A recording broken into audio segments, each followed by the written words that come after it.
Welcome to another edition of Crime News with Mark Solomon. It's Monday, June 28, 2021, and today we will be talking about the Vallow Chad Daybell case. First off, big correction.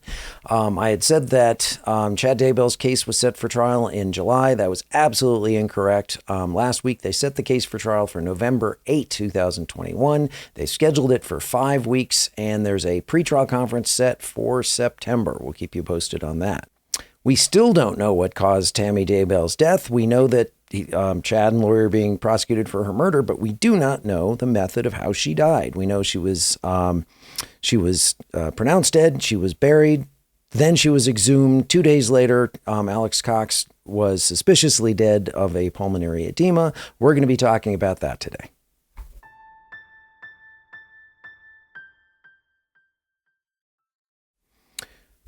So, I'm not going over the timeline. There's about 7 videos you should watch before this one. There's a link to that playlist. Take a look at those. I've looked at a lot of different topics so far. You all have been phenomenal about suggesting ideas, telling me what you think, giving me pointers, telling me where I've gone astray a little bit. I really appreciate that. So let's jump into today's topic. So again, Chad Daybell, trial set for November 8.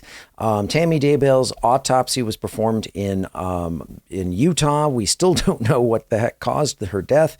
We're waiting on that. We hope to know that sooner rather than later. I know there's a motion for discovery that was put in last week with the trial date set. And today's topics, we're going to be talking about Alex Cox. Now, remember, Alex Cox died about a day or two after Tammy Daybell's body was exhumed, and he was pronounced dead of a bilateral pulmonary edema. I'm not going to get into the science. If you want to go to the autopsy video, I did take a look at the card there. Basically, they found naloxone in his blood. I'm going to get that. That's a really important fact here. First off, though, I promised that we'd talk about octopus venom. Let's jump into that. I had so many people making comments about octopus venom, so here it is. I've done so many hours of reading on this.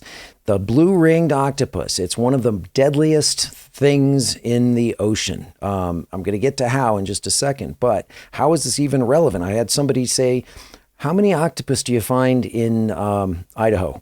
Answer is, I'm sure none unless you're going to a sushi restaurant. That's not the point.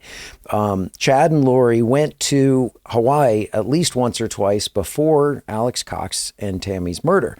So the question is, were they able to get some of the octopus venom on one of their trips? Seems possible. I don't know about likely. Let's look at this. So the blue-ringed octopus, comprising the genus of whatever, is the 4 highly venomous species of octopus found on tide pools and coral reefs in the Pacific and Indian Oceans from Japan to Australia.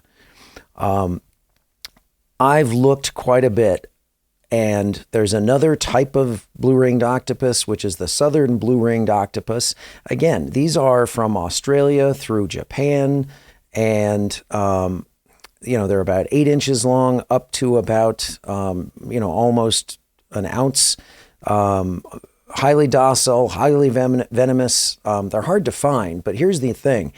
The toxin that they have is called the Tetrodotoxin or Tetrodotoxin. Tetrodotoxin. And Tetrodotoxin is exceptionally potent. It includes the pufferfish, porcupinefish, sunfish, triggerfish, and several of them, others carry the species.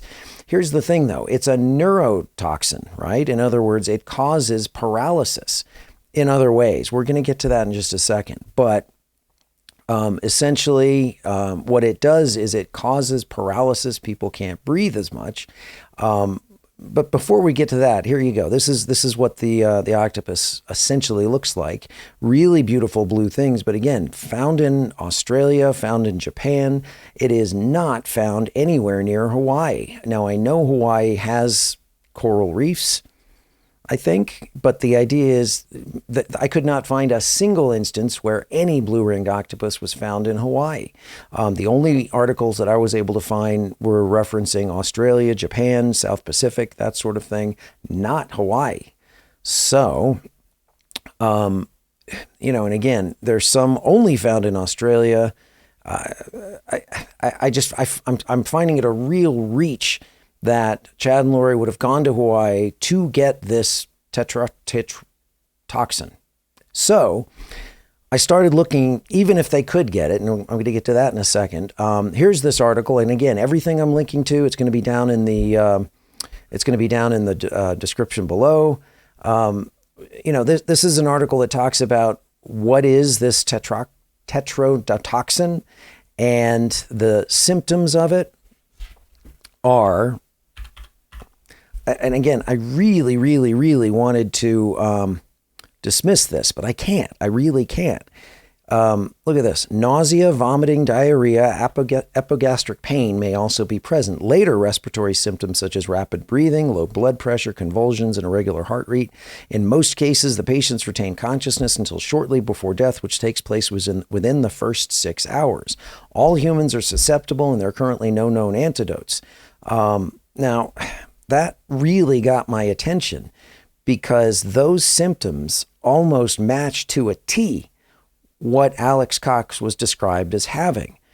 He went to the bathroom with gut pain. He defecated in his pants.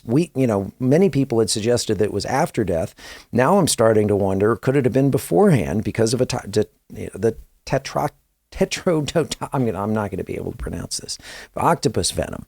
And so because of that, paresthesia, which is tingling in the face and extremities, dizziness or numbness, but nausea, vomiting, diarrhea, and epigastric pain present, later respiratory symptoms such as rapid breathing. Now, let me stop here for a second because I had a viewer who had messaged me on Twitter and said that naloxone was present in the tox screen. Interesting, as it can be given as a rescue drug, and I'm 100% there, just so you understand. I had originally said that potentially he was taking naloxone for potentially a substance use disorder, something, people take that to avoid drinking alcohol. I was wrong. I was confusing naloxone with naltrexone. Same basic opioid blocker, except naltrexone you take and it has a long-acting effect, whereas naloxone is called Narcan, and it is there to counter the effects of opioid overdoses. So that almost certainly was given by the paramedics when they saw this person on the floor. They figured, there's no harm in giving a naloxone or Narcan, so they'd do it just in case the person did take an opiate. That's common practice now. But this was the article that I found, this negative pressure pulmonary edema following naloxone administration. And what that article was talking about is if he had been given naloxone, that could have caused pulmonary edema, which is fluid in the lungs. Now, interestingly enough, and again, I know this is complicated. I'm trying my best not to say it in a complicated way, but we know for a fact that the autopsy results showed bilateral pulmonary embolus, blood clots in his lungs. We also know that he had Narcan in his system, which can and is often known to cause pulmonary edema, which is fluid in the lungs. We also have heard that both Alex Cox and possibly Tammy Daybell had a pink frothy liquid coming from their mouth, which could be either from the naloxone, the Narcan, or something else. And if somebody had respiratory distress and was given this, and this is the connection, right?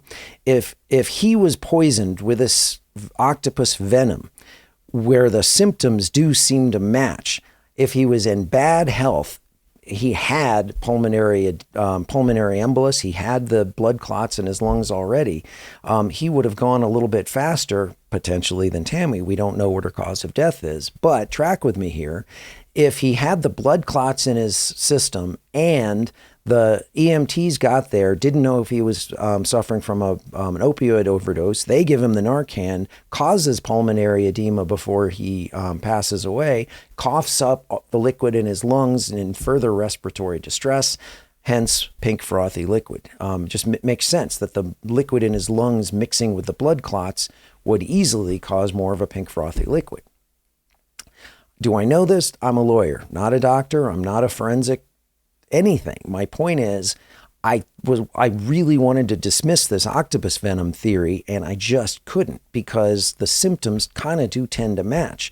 And if, hypothetically, the medical examiner was not able to, or the forensic toxicology did not find this toxin, then if it's easy to miss something like this, I mean, clearly they're not looking for they're not looking for exotic toxins from the South Pacific for somebody who passed away in Idaho, right? And here's a connection that I thought was fascinating. The opioid antidote naloxone recalled. Now, this is 2018, about a year before Alex Cox died. A recall of Narcan was announced Monday, and this was the possibility of loose particulate matter on the syringe plunger that would cause a number of health risks. Now, those risks include local irritation, allergic reactions, and a range of cardiovascular issues, including blood clots. If the Narcan could have caused the blood clots, wouldn't it be interesting if, and again, I'm literally just throwing out a theory here, but wouldn't it be interesting if there was the octopus venom, which was causing the problem, and the EMTs got there, administered Narcan, thinking that this guy in convulsions was having an opioid issue and caused blood clots. And then you have the octopus venom interacting with the Narcan, and the Narcan with the blood clots masked the octopus venom. It's kind of got me thinking, right? So the next thought I had was, well, can you even get this stuff? Since I don't think they would have gone to Hawaii to pick up one of these things. And here's the answer that I found. I literally just searched octopus venom for sale. And what I found was you can get it. I'm blown away. I thought there's no way on earth. Now, I'm not clicking this add to cart, but look, $231 for a milligram of this highly deadly octopus poison. Don't order it. This is not a how-to video. I'm literally just proving or disproving theories. So, there's something here with that. And again, as much as I really, really, really wanted to disprove it, I suppose I couldn't. And when I started thinking of the interactions between the Narcan and fentanyl, I started thinking, well, if that can cause a pulmonary edema, what else could have possibly caused a thrombosis, like an interaction between this octopus venom and the Narcan, which I found absolutely nothing on that. But I can't dismiss it. I truly can't. And so if you can mail order this octopus venom, also in pufferfish, fuku if you're into dangerous sushi in Japan, which I would never eat, but this is feasible. I think it really is. And so that's that. So, we're still in the running. And maybe it was octopus venom. Okay. Next thing I wanted to talk about was the malachite gem dust. Last thing, right? So malachite gem dust. In one of my earlier videos, I talked about the malachite rings and how people get that. When I look at that, there was a lot of viewers who were talking about how the ring was symbolic, and that the $30 malachite gemstones, because when these things are polished, apparently they're perfectly fine. I mean, you probably don't want to suck on one, but at the same time, it's the malachite polished rings and so forth. Those are probably just fine. I found this one bathroom with the sink, the bathtub, the toilet, everything made of malachite. So I think we're good there. So, a lot of people saying, these are symbols, and essentially that if Chad and Lori had killed them, these things were just meant to say we own them, right? But here's Barbara Walsh. She says, if Alex had high blood pressure and the malachite gem dust was given to him, he would have a rapid drop in blood pressure, and that would affect his breathing. Lori getting the malachite rings are significant, but it was not the rings that was directly used. If Tammy was killed with the dust from malachite, the ring would have been symbolic for Lori, because Chad never told explicitly how the deed was done to Tammy. Lori could wear the ring under everyone's nose as a reminder that they owned their souls. They were the zombies that everybody was talking about. So in other words, I think that's significant. And, and again, malachite dust from cut stones or polished stones would have had to have been inhaled. Oh, this was another theory that came up. They were talking about how if they had put the gem dust in the in paintballs. And then if Alex Cox had been shooting that at Tammy when she had reported being shot at, this was the time that Alex was supposed to have shot at her but missed. What if those were paintballs filled with the gem dust? She inhaled it, and that was the method of administration of this toxic substance that might have killed her. We still don't know. But I think it's a good theory. I'm not going to get into it today. This video's gone way too long as it is, but that's what I've got. So just a quick recap: we've got the trial coming up in November. We've got still a sealed autopsy report for Tammy. I cannot disprove the possibility that some sort of octopus venom, that tetrodotoxin, was potentially used. It seems like you can buy it online. Scary, but there it is. And so the next question is, what are they going to prove in trial? And that's what I'm going to be very interested in, especially when they get the discovery. If it is proven, I'm going to find out, let you know as soon as I can. So that is all I have for today. If you have your own questions, thoughts, comments, the comment sections are going crazy. You've got to get in there and put your ideas in. I'd love to hear what you have to say. As it is, thank you so much for watching. Thank you for participating, and I look forward to reading your comments. Thank you. Come back soon.